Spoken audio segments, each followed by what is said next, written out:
Okay, I'd like to do a recap of the learning trends for 2015. So you might remember in December of 2014, I took a look at 8 big learning trends that I thought would play themselves out in 2015. And we take a look at each one of those and see how we're doing. So the first one was MOOCs, and we talked about how companies now taking a look at MOOCs and looking at as another modality, and I'm pleased to report that they are taking off very well. We started off with Microsoft, and now we have 5 MOOCs scheduled with Microsoft, and we've seen Pratt Whitney Canada and now Cigna expressing interest. So I think MOOCs are taking off very well. I think they're going to add a very nice modality to our current mix of online learning and classroom-based learning, and it's a great different way for the individuals to learn. The second trend was what I call Do You Speak Visual?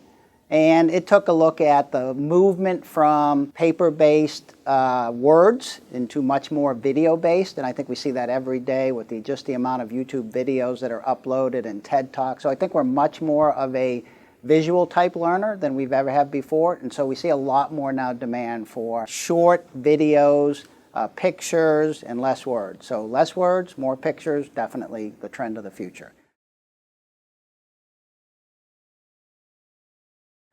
Number 3 was paperless education, so getting away from getting into a classroom and being handed a document. And Microsoft OneNote has made great strides in really being able to eliminate the need for paper-based education.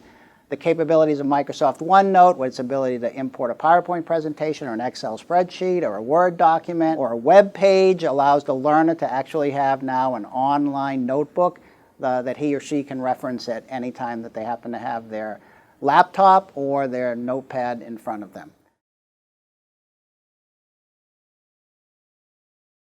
Next one was predictive personalization, and I'm proud to say that's really moving well, especially what I talked about iBeacons. So if you search for on our website, you'll see that we just released a white paper on iBeacons. We just did a webinar today on iBeacons, so I'm excited about the capability that these iBeacons can present. Now, for those not familiar, iBeacons, remember, are little devices that can be stuck anywhere, that can wake up your phone as you pass it by, and therefore create a learning experience. So whether you're in a museum and you're near a painting, or whether you're actually in a physical plant and you're near a piece of equipment, it allows to transmit data to your phone to actually help you learn more about the piece of equipment or maybe even the piece of art that you're looking at.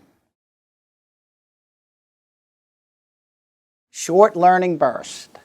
I don't think I talk to many clients today that don't want shorter training. So no longer is 1 hour of web-based training the norm.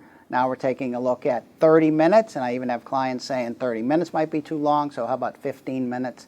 So we tend to be, I think, I heard a great term the other day. It was somebody referencing the fact that they had internet attention disorder. And I think we see that every day. We go on the internet, we look at things, we stay on an article for a couple of minutes. So I think learners are now changing. They have much more of an attention deficit. So we have to keep the learning shorter, much more concise, to kind of eliminate that attention disorder from longer learning bursts. 3D for learning. I think that's probably the only one now that really out of all my 8 predictions that I haven't seen really take off. So I'm still looking out for how 3D for learning. This is really, we see 3D printers, how we can actually take a look at printing out something and then being able to print it out very quickly in the classroom and then use that for learning. So that one hasn't quite, I see, taken off yet. Big data. Can't say enough about big data. Everybody wants more data about what the learners are learning, how they're learning, what modalities are working well. And so big data continues to be a really push. We collect all this data and we're trying to aggregate it all together to make it really work for the executives to say, based on this data, we know your learners are learning this either really well or we need improvements in this particular category. And the last one, number 8, mobile apps. And we don't have to say enough about applications. How many times a day do we pick up our phone and use an app, whether we're checking the weather, we're checking our calendar, we're checking Facebook.